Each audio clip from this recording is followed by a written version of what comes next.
अपना कंप्लीट हो जाएगा। तो बिना टाइम वेस्ट करते हुए हम फटाफट से करते हैं।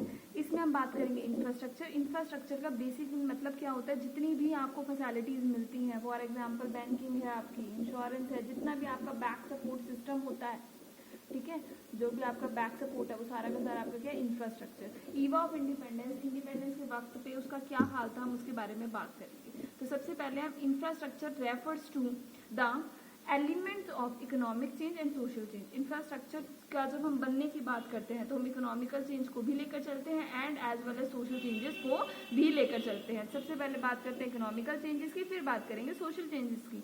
इकोनॉमिकल चेंजेस बेसिकली वो चेंजेस होते हैं जो हमारी इकोनॉमी में हो रहे हैं, ठीक है। फॉर एग्जाम्पल जिसका फायदा बेसिकली उन लोगों को मिलेगा जो इकोनॉमिक एक्टिविटी या कोई अदर एक्टिविटी में, जैसे ट्रांसपोर्टेशन है, एक जगह से दूसरी जगह माल का आना और जाना, कम्युनिकेशन, बातचीत करना, लेटर, ईमेल, इंटरनेट एक्सेट्रा। फिर आते हैं हमारे सोशल चेंजेस। सोशल चेंजेस में आते हैं जिनका फायदा समाज कल्याण के लिए होने वाला है। For example our education system, our health care system, housing facility, sanitation facility etcetera and etcetera. तो जो हाल उस वक्त में था वो क्या था, सबसे पहली चीज जो इंफ्रास्ट्रक्चर में अच्छी हुई थी वो थी रेलवे की डेवलपमेंट हो गई थी। भले ही ब्रिटिशर्स ने अपने रूल में उसका बेनिफिट खुद उठाया, बट उसका बेनिफिट इंडियंस को भी मिला। उन्होंने कैसे उठाया, ब्रिटिशर्स ने, क्योंकि ब्रिटिशर्स रेलवे को यूज करते थे अपने गुड्स की इम्पोर्ट एंड एक्सपोर्ट की होने के बाद उसकी जो हम थ्रू आउट द इंडिया उसको ट्रांसपोर्ट करते थे, उसमें हेल्प मिलती थी। अपने गुड्स को ट्रेन्स में लाद करके वो हमारे रॉ मटेरियल को ट्रेन्स में लाद करके वो पोर्ट तक यानी कि बंदरगाहों तक लेकर जाते थे, ठीक है। और इन सब तरीके से ब्रिटिशर्स ने उसका फायदा उठाया, बट स्टिल रेलवे तो आया, तो ये एक अच्छा बेनिफिट हम मान सकते हैं ब्रिटिशर्स का। उन्होंने पोर्ट्स यानी कि बंदरगाहों का निर्माण किया, बंदरगाह उन्होंने बनाए ताकि उनका रॉ मटेरियल जो इंडिया से उन्होंने उठा के ब्रिटिश कंट्रीज में लेकर जाना, उसमें उनको हेल्प मिल जाए।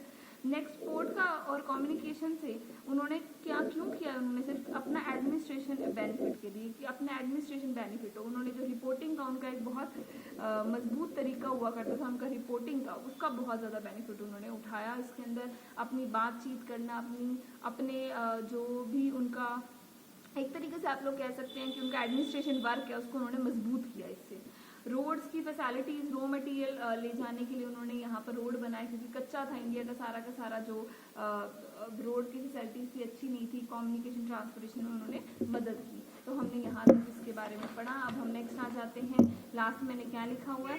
इन शॉर्ट हम ये कह सकते हैं कि इंडिपेंडेंस में कुछ ना कुछ तो डेवलपमेंट इंडिया की हुई, चाहे वो ब्रिटिशर्स ने अपने सेक के लिए अपने फायदे के लिए की, बट स्टिल डेवलपमेंट तो हुई, ठीक है।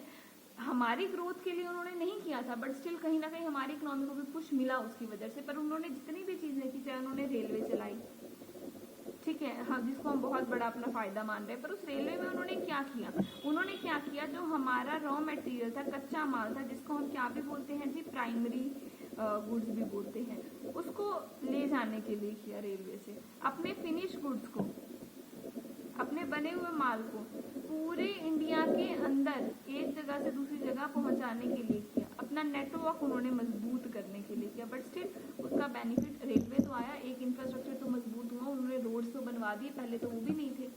जब हम अपने लास्ट पॉइंट की बात करते हैं, और यहाँ इस एरो का मतलब है चैप्टर यहाँ पर फिनिश्ड है। प्लीज सारी वीडियोस को देख लीजिएगा ताकि कुछ भी रह ना जाए, और सब्सक्राइब करना मत भूलिएगा, and don't forget to press the bell icon.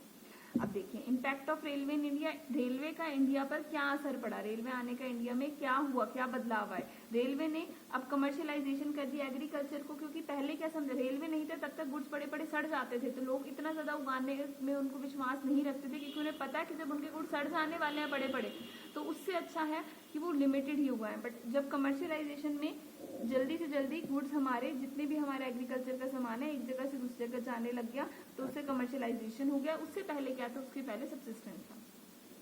Goods could be move from one place to another, सामान आसानी से एक जगह से दूसरी जगह जा पाता था।